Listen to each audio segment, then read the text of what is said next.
السلام عليكم ورحمة الله وبركاته. الحمد لله رب العالمين والعاقبة للمتقين، والصلاة والسلام على أشرف الأنبياء والمرسلين نبينا محمد وعلى آله وصحبه أجمعين ومن تبعهم بإحسان إلى يوم الدين، أما بعد. فقال الله عز وجل: أعوذ بالله من الشيطان الرجيم. يا أهل الكتاب لما تلبسون الحق بالباطل وتكتمون الحق وأنتم تعلمون. سورہ آل عمران کی آیت نمبر 71 ابھی آپ کے سامنے تلاوت کی گئی ہے۔ اللہ تبارک و تعالیٰ فرماتا ہے: یا اہل الکتاب لما تلبسون الحق بالباطل، اے اہل کتاب، تم حق کو باطل کے ساتھ کیوں ملاتے ہو؟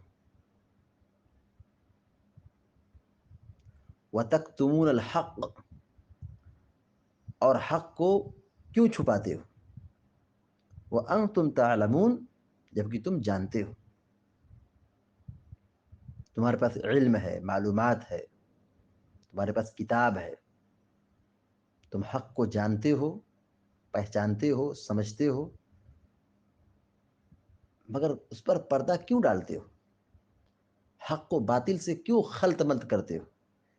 ایک ہوتا ہے کہ آدمی جہالت اور لا علمی میں کوئی غلط کام کرے، اور ایک ہوتا ہے کہ آدمی جانتا ہے مگر جان بوجھ کر کے وہ کام کرتا ہے، وہ گناہ کرتا ہے۔ تو دونوں کے گناہ میں فرق ہے۔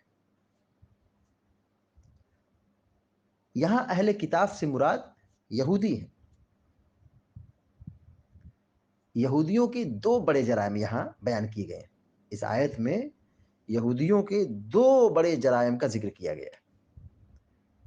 ان کی ایک بڑی غلطی یہ تھی کہ وہ حق کو باطل کے ساتھ خلط ملط کرتے تھے۔ ظاہر ہے جب حق کو باطل سے خلط ملط کر دیں گے تو حق واضح نہیں ہوگا۔ اور ان کا دوسرا بڑا پاپ یہ تھا، دوسرا گناہ یہ تھا کہ وہ حق کو چھپاتے تھے۔ دیکھیے پیارے نبی صلی اللہ علیہ وسلم کی صفات اور آپ کے اوصاف تورات اپنی کتاب میں پڑھتے تھے، تورات میں یہودی پڑھتے تھے، جانتے تھے۔ الذین آتیناہم الکتاب یعرفونہم کما یعرفون ابناءہم۔ اللہ تعالیٰ فرماتا ہے جن کو ہم نے کتاب دی ہے، اشارہ یہودی کی طرف ہے، وہ آپ کو ایسے ہی پہچانتے جیسے کہ ایک باپ اپنے بیٹے کو پہچانتا ہے۔ لیکن کیا معاملہ ہے؟ ان کا منہج کیا نکلا؟ ان کا طریقہ کیا نکلا؟ وَإِنَّ فَرِيقًا مِّنْهُمْ لَيَكْتُمُونَ الْحَقَّ، یہودیوں کی ایک جماعت حق کو چھپاتی ہے۔ تو یہودیوں کے دو بڑے خطرناک جرائم تھے۔ ایک یہ کہ وہ حق کو باطل کے ساتھ خلط ملط کرتے تھے، ملاتے تھے، گڑبڑ کرتے تھے، اور دوسرا بڑا جرم یہ تھا کہ وہ حق پر پردہ ڈالتے تھے، حق کو چھپاتے تھے۔ اور اللہ رب العالمین اہل کتاب کو متنبہ بھی کیا ہے۔ سورۃ البقرہ کی آیت نمبر 42 میں یہ بات بتائی گئی تھی۔ اللہ رب العالمین فرماتا ہے: وَلَا تَلْبِسُوا الْحَقَّ بِالْبَاطِلِ وَتَكْتُمُوا الْحَقَّ وَأَنْتُمْ تَعْلَمُونَ۔ حق کو باطل کے ساتھ نہ ملاؤ۔ حق حق ہے، باطل باطل ہے، دونوں کا کبھی ملاپ نہیں ہو سکتا ہے۔ حق حق ہے، باطل باطل ہے، جھوٹ جھوٹ ہے۔ حق اور باطل دونوں کبھی جمع نہیں ہو سکتے، لہذا تم ان دونوں کو ملانے کی کوشش مت کرو۔ وَتَكْتُمُوا الْحَقَّ، اور حق کو مت چھپاؤ۔ حق ہے، تسلیم کرو، اس کو مانو، اس پر عمل کرو، اس کی تبلیغ کرو، اسی میں بھلائی ہے۔ وَأَنْتُمْ تَعْلَمُونَ، اور تم جانتے ہو، یعنی جان بوجھ کر کے یہ جرم انجام دے رہے ہو، اس جرم کا ارتکاب کر رہے ہو، یہ بہت بڑی تباہی کا سبب اور ذریعہ بنے گا۔ تو اللہ رب العالمین نے یہاں اہل کتاب کو پھٹکارا ہے کہ اے اہل کتاب، اے یہودیوں، لما تلبسون الحق بالباطل، حق کو باطل کے ساتھ کیوں ملاتے ہو، وتکتمون الحق، حق کو کیوں چھپاتے ہو، وانتم تعلمون، اور تم جانتے ہو۔ شیخ سعدی رحمۃ اللہ علیہ اس آیت کی تفسیر میں لکھتے ہیں کہ اللہ نے انہیں حق و باطل کو خلط ملط کرنے اور حق کو چھپانے پر توبیخ کی ہے، پھٹکارا ہے، ڈانٹا ہے، کیونکہ ان دو طریقوں سے، یعنی حق و باطل کے ساتھ حق کو باطل کے ساتھ ملانا اور حق کا چھپانا، دو طریقوں سے وہ اپنے ساتھ تعلق رکھنے والوں کو گمراہ کرتے ہیں، یعنی آپس میں گمراہ کرتے ہیں۔ کیوں گمراہی کے اسباب کیا ہے؟ کہ آدمی حق کو باطل میں خلط ملط کر دے، سنت کو بدعت سے ملا دے، سچ کو جھوٹ سے ملا دے، جائز کو ناجائز سے ملا دے، حلال کو حرام سے ملا دے، معاملہ کیا ہوگا؟ سب اسی میں چوچو کا مربع ہو جائے گا، سب اس میں کیا ہوگا؟ کھچڑی بن جائے گی۔ تو دو طریقوں سے وہ اپنے ساتھ تعلق رکھنے والوں کو گمراہ کرتے تھے یہودی۔ جب علماء حق و باطل میں، جب علماء حق و باطل میں امتیاز نہ کریں، علماء کی ذمہ داری کیا ہے؟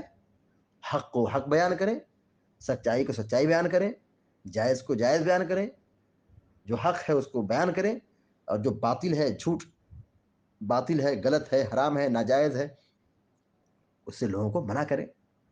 جب علماء حق اور باطل میں امتیاز نہ کریں بلکہ معاملہ مبہم رہنے دیں، خلط ملط کریں، اور جس چیز کو ظاہر کرنا ان کا فریضہ ہے اسے چھپا لیں، تو نتیجہ کیا نکلے گا؟ آپ دیکھیے، اگر جس کا واضح کرنا، ظاہر کرنا ضروری ہے، اب علماء اس کو چھپا لیں تو نتیجہ کیا ہوگا؟ برا ہی ہوگا، حق چھپ جائے گا، حق غائب ہو جائے گا، اور باطل بالکل عام ہو جائے گا، اور جو عوام حق کے متلاشی ہوں گے، جو حق تلاشنا چاہیں گے، انہیں ہدایت نہیں ملے گی۔ اب دیکھیے، یہودیوں کو اللہ نے تورات دی تھی، تورات کتاب نازل کی تھی، مگر ان کے ہاں کیا ہوا؟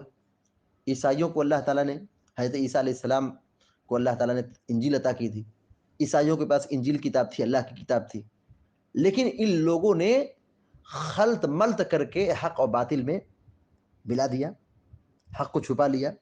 نتیجہ کیا ہوا؟ آج اگر کوئی شخص، یا عہد نبوت میں کوئی شخص اگر اصل یہودیت کو، نصرانیت کو پڑھنا چاہے، جاننا چاہے، تو معاملہ بالکل کیا ہو گیا؟ خلط ملط ہے، ڈاؤٹ فل ہے، پتہ نہیں چلے گا، حق واضح نہیں ہوگا، یعنی ان کی پوری شریعت کیا ہو گئی؟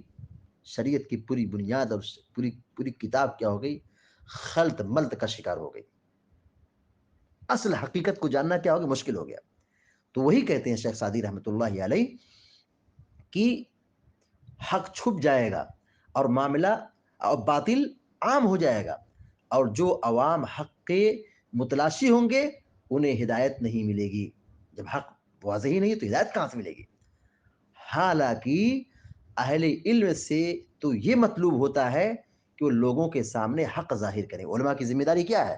وہ لوگوں کے سامنے حق واضح کریں، حق کا اعلان کریں، حق کو باطل سے اور پاک کو ناپاک سے الگ کر کے واضح کر دیں، حلال و حرام اور صحیح و غلط عقائد کو الگ الگ کر دیں، بیان کر دیں کہ یہ صحیح ہے، یہ غلط ہے، یہ حلال ہے، یہ حرام ہے، یہ جائز ہے، یہ ناجائز ہے، تاکہ ہدایت یافتہ لوگ ہدایت پر اچھے سے قائم رہیں اور گمراہ حق کی طرف پلٹ آئیں، اور عناد اور دشمنی کی وجہ سے انکار کرنے والوں پر اتمام حجت ہو جائے۔ اللہ تعالیٰ فرماتا ہے وَإِذْ أَخَذَ اللَّهُ مِيثَاقَ الَّذِينَ أُوتُوا الْكِتَابَ لَتُبَيِّنُنَّهُ لِلنَّاسِ وَلَا تَكْتُمُونَهُ فَنَبَذُوهُ وَرَاءَ ظُهُورِهِمْ۔ اللہ اکبر۔ سورہ آل عمران کی ہی آیت ہے، آیت نمبر 187۔ اللہ تعالیٰ نے کیا فرمایا؟ جب اللہ نے ان لوگوں سے وعدہ لیا، عہد و پیمان لیا، جنہیں کتاب دی گئی تھی کیا ذمہ داری تھی، کیا عہد و پیمان تھا؟ لَتُبَيِّنُنَّهُ لِلنَّاسِ، تم اسے لوگوں کے لیے بیان کرو، واضح کرو، کھول کھول کر کے بیان کرو. وَلَا تَكْتُمُونَهُ، اسے چھپاؤ گے نہیں، اسے چھپانا نہیں ہے، اسے بیان کرنا ہے. فَنَبَذُوهُ وَرَاءَ ظُهُورِهِمْ، مگر ان اہل کتاب کا طریقہ کیا تھا؟ فَنَبَذُوهُ وَرَاءَ ظُهُورِهِمْ، تو انہوں نے اس وعدے کو پس پشت ڈال دیا اور بیان نہیں کیا اور حق کو چھپا دیا، جس کی بنیاد پر جہالت پھیلتی گئی، گمراہی پھیلتی گئی.